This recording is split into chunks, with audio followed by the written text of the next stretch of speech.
Today's story may change the way you see life. So subscribe now and leave a like so you don't miss any stories like this one.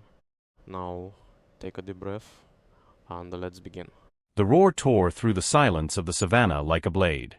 Kira, the lioness with golden fur and scars on her paws, was not hunting. She was running. But not after prey. She was running from herself. 3 days earlier, hunters had invaded her territory. Kira returned from the hunt and found only blood where her cubs slept. The smell of gunpowder still burned her nostrils. She tracked for hours, days, but the humans were ghosts. They took everything from her. Her reason for existing was only 2 weeks old. Now, Kira wandered aimlessly. She did not eat. She did not drink. She only walked, as if movement could erase the pain that burned in her chest. The pride tried to comfort her, but she pushed everyone away. She did not want compassion. She wanted her babies back. That was when she heard the crying. A sharp, weak sound, coming from behind the rocks near the dry riverbed. Kira stopped. Her muscles tense, ears alert. She knew that kind of call. It was the despair of something small, something that was dying. She approached slowly. And then she saw a fawn. Tiny, trembling, with thin legs folded beneath its own body. The large, dark eyes fixed on her, filled with terror and pleading at the same time. Around it, claw marks. Fresh blood. The deer mother lay a few meters away, her neck torn apart. Hyenas, probably. Kira froze. Her instinct screamed, food. Her hunger was real. It would be so easy. But something deeper held her in place. The fawn did not try to flee. It just kept looking at her, as if it knew its fate rested in the paws of that predator. And then something happened that Kira would never have imagined. She lowered herself. Sniffed the little deer. And instead of biting, gently licked its head.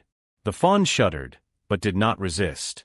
Kira felt the milk drying in her teats, the empty weight in her womb. And she decided. She took the deer by the scruff of the neck, as she would with her own cubs, and began to walk back toward the pride. No one would understand. Not even she herself understood. But in that moment, Kira was no longer just a lioness. She was a mother without children. And that deer was a child without a mother. If you are enjoying this story, don't forget to subscribe to the channel, like the video, and leave a comment saying what you thought and which city or country you are watching from. When Kira arrived at the pride with the fawn in her mouth, the silence was deafening. The other lionesses lifted their heads, incredulous. Some of the younger cubs ran forward to see, but were quickly pulled back by their mothers. Tara, the oldest lioness in the group, was the first to approach. Her yellow eyes fixed on the small deer trembling at Kira's feet. "What are you doing?" Tara's voice was low, controlled, but heavy with disapproval. He was alone. The mother dead. "I couldn't leave him," Kira replied, positioning her body between Tara and the fawn. "Then kill him quickly and eat him. Don't bring this here as if it were one of ours." Kira felt the anger rise in her throat. "He is one of mine now." The tension exploded. Other lionesses began to growl softly. To them, this was an offense against nature. Lions did not raise prey. Lions killed prey. The hierarchy, the order, everything depended on that. But Kira did not back down. She lowered her head, shielding the deer with her entire body, and roared back. A roar that said, "Touch him and you will have to kill me first." That night, she slept away from the group, with the fawn curled against her belly. He still had no name. She still did not know if he would survive. But he suckled for the first time, weak and trembling, and Kira felt something she thought she had lost forever: purpose. In the following days, the deer began to gain strength. Kira called him Amani, which in her mind meant hope. She fed him, licked his wounds, protected him from the scorching sun. But the other lionesses did not accept it. They whispered among themselves. They questioned her leadership. They said that pain had driven her mad. And then, on the 5th night, something terrible happened. Kira woke to the smell of blood. It was not prey. It was lion. She leaped up, desperate, searching for Amani. The fawn was there, frightened but unharmed. But a few meters away, Tara lay on the ground, badly injured. Deep claw marks in her flank. "It was the males," whispered a young lioness, terrified. "They're back." and they want the territory back. Kira looked at Amani, then at her pride. The threat was no longer internal. It was external. And brutal. The nomadic males were not strangers. Kira had faced them before, when she still had a mate by her side. But now she was alone. And they knew it.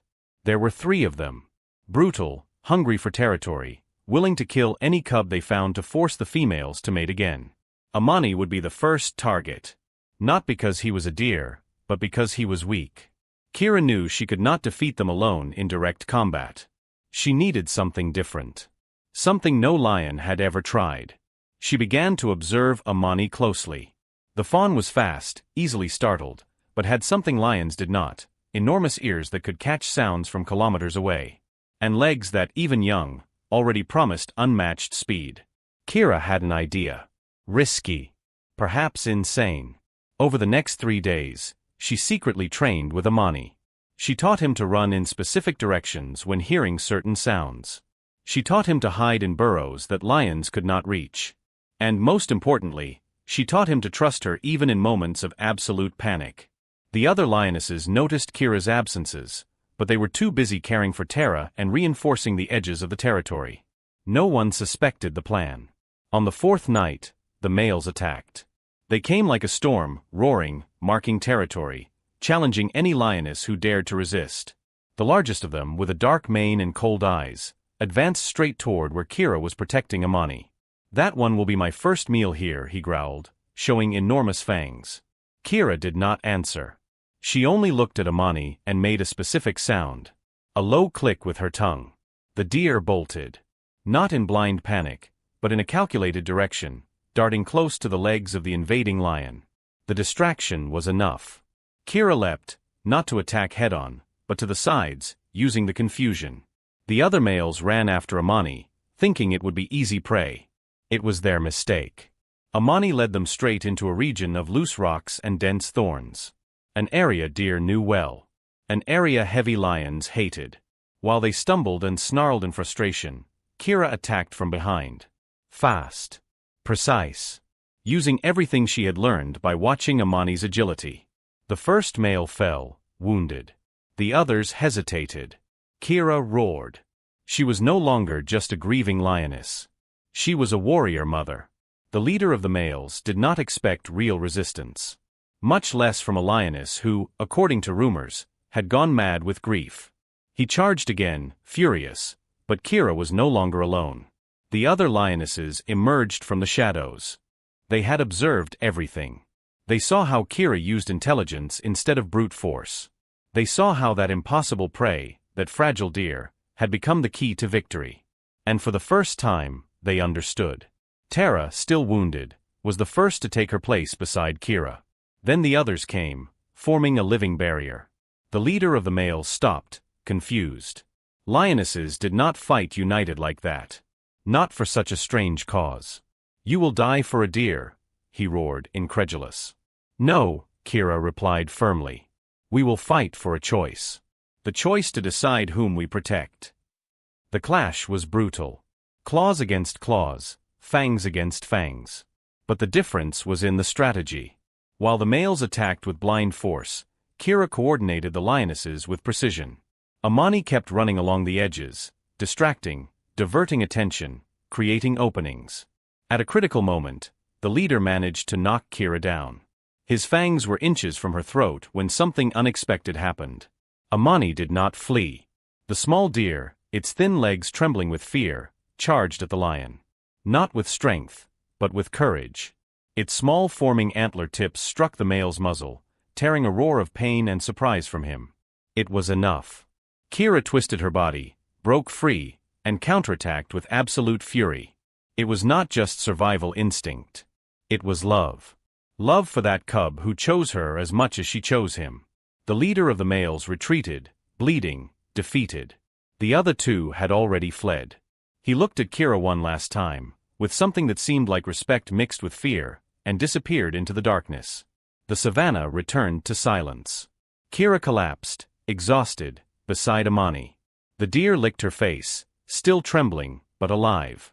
The lionesses approached, no longer with judgment, but with reverence. Tara touched her muzzle to Kira's, a gesture of acceptance. In that moment, something changed forever. Not only in Kira, but in the entire pride.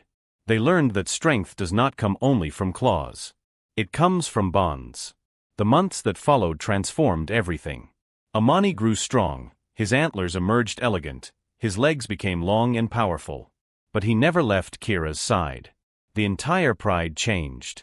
The lionesses began using tactics they learned by observing the deer: speed, distraction, coordination instead of brute force. The hunting success rate improved. Fewer lionesses were injured. The territory prospered in ways no one had imagined possible. Other animals began to notice.